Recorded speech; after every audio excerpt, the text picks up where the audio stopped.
Today we will look at the second part of the 21 Principles of Life of Miyamoto Musashi, recognized as the greatest swordsman who ever lived, as well as a Japanese philosopher.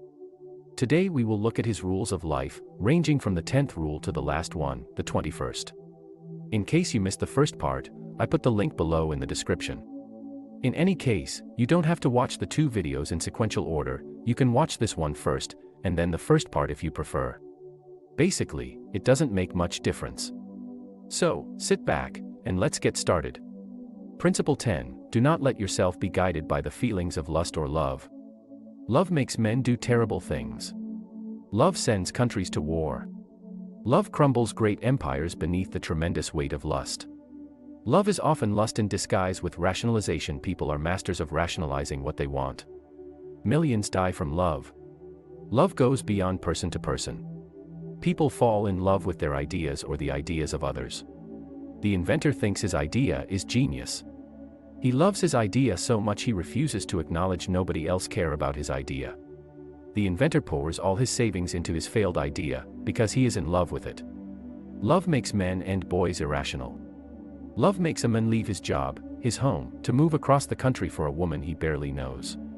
Or steal exotic cars to impress girls in high school. But he loves her. Love means nothing.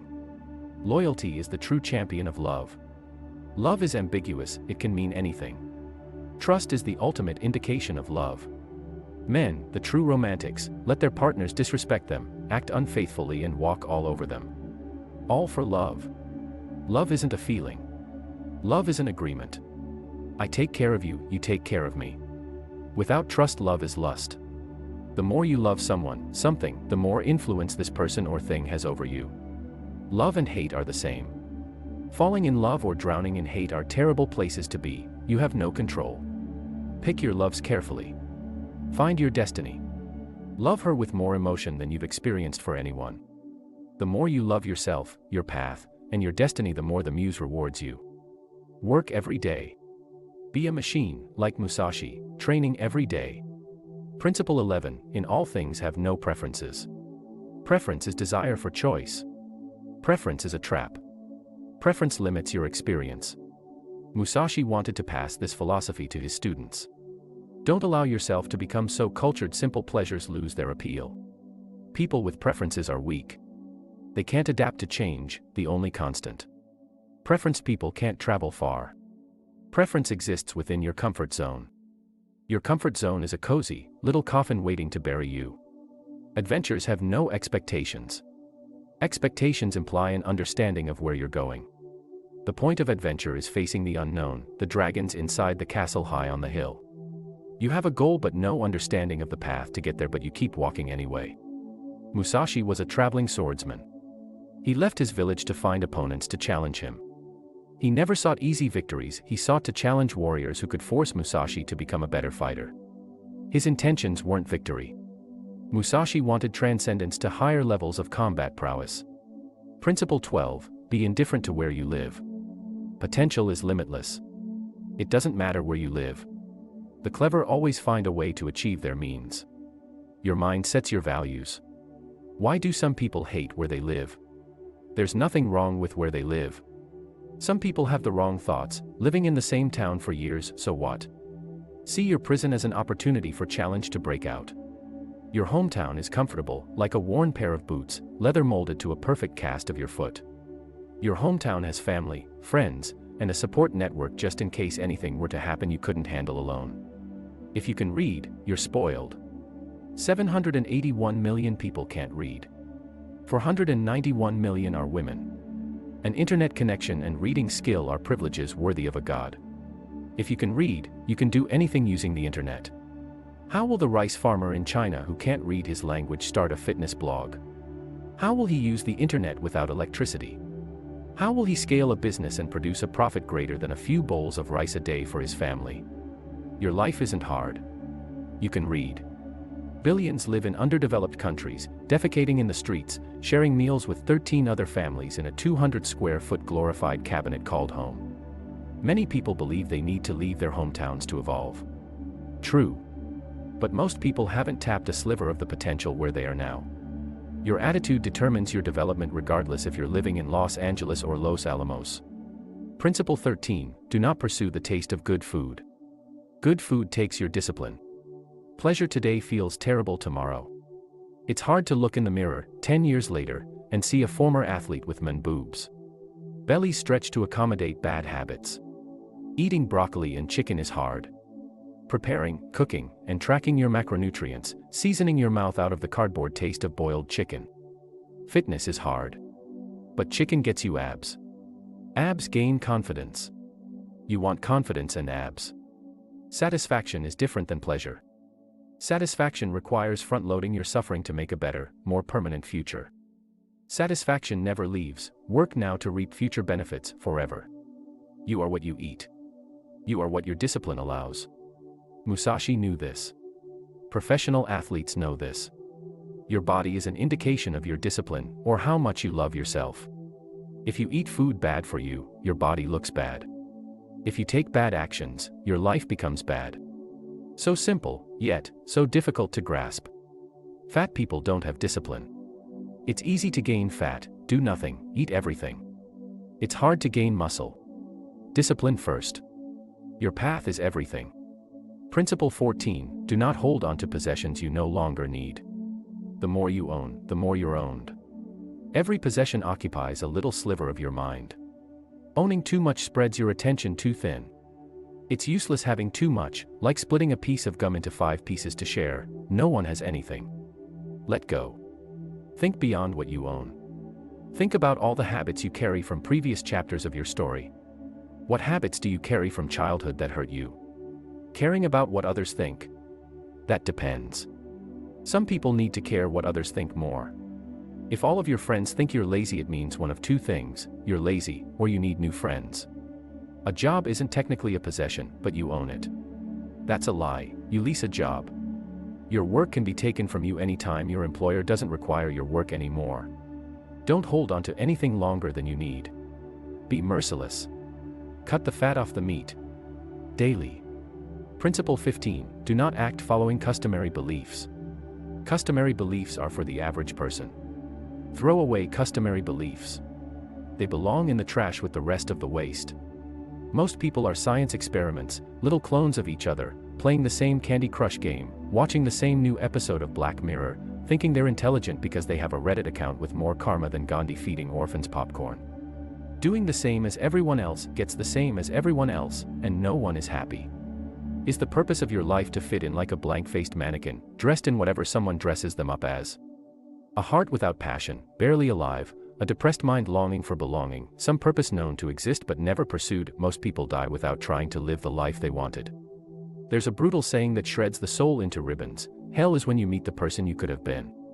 Nothing is worse than meeting the person you could have been in a dark alleyway, forced to make direct eye contact and squeeze by, touching, feeling, what you could have been. Don't follow customary beliefs if you want a life worthy of punching your only ticket on earth. Principle 16, do not collect weapons or practice beyond what is useful. Most people don't need for weapons. Think of weapons, in Musashi's context, as tools. Musashi's weapons were his tools.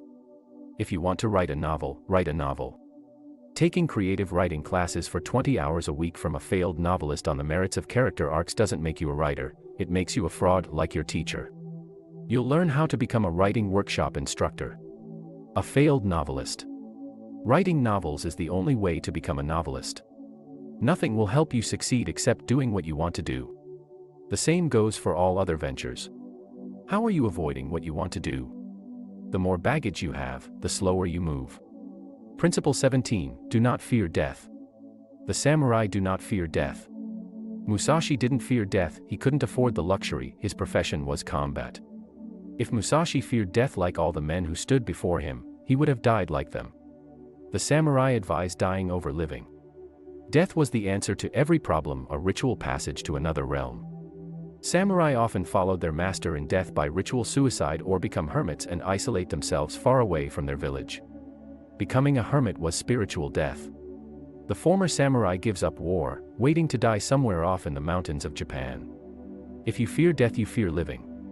You can't treasure life holding a fear of death. Let go of any attachments to life and you'll be free. Don't forget, one day, you too, will die. Live with purpose. Death isn't defeat, fear is defeat. Principle 18, do not seek to possess goods or fiefs in your old age. Live now, not in retirement.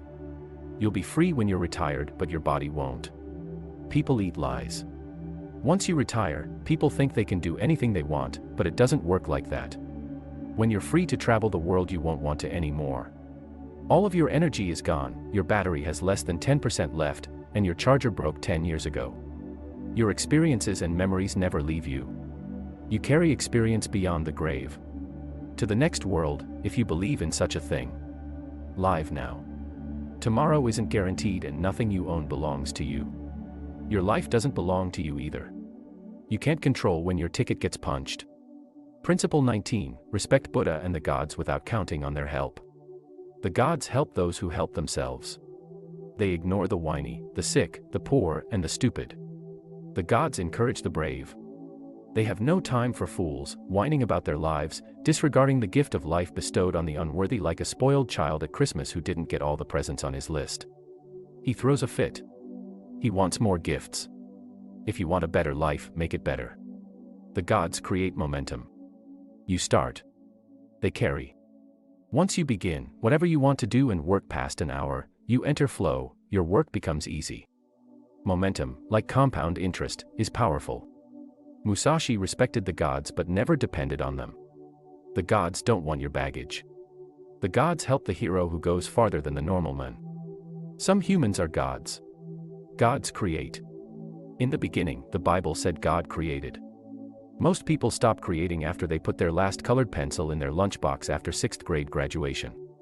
People can be gods. Great people bring life into the world, birthed from an idea, from a great mind, no different than the gods of the people, written by the people. From nothing to everything, from an idea to an iPhone. Musashi took responsibility for himself and the gods paid him a worthy allowance. Principle 20, you may abandon your own body but you must preserve your honor. You may spend your entire life toiling, but never see the result in your lifetime. That's fine. The purpose of work is meaning, not results. The joy of creation, satisfaction after accomplishing previously impossible feats. Every challenge is impossible until you prove yourself wrong. Honor is a metric for how much you can trust yourself. An honorable man can rely on himself. Others can rely on an honorable man. A dishonorable man cannot be depended on. He can't depend on himself.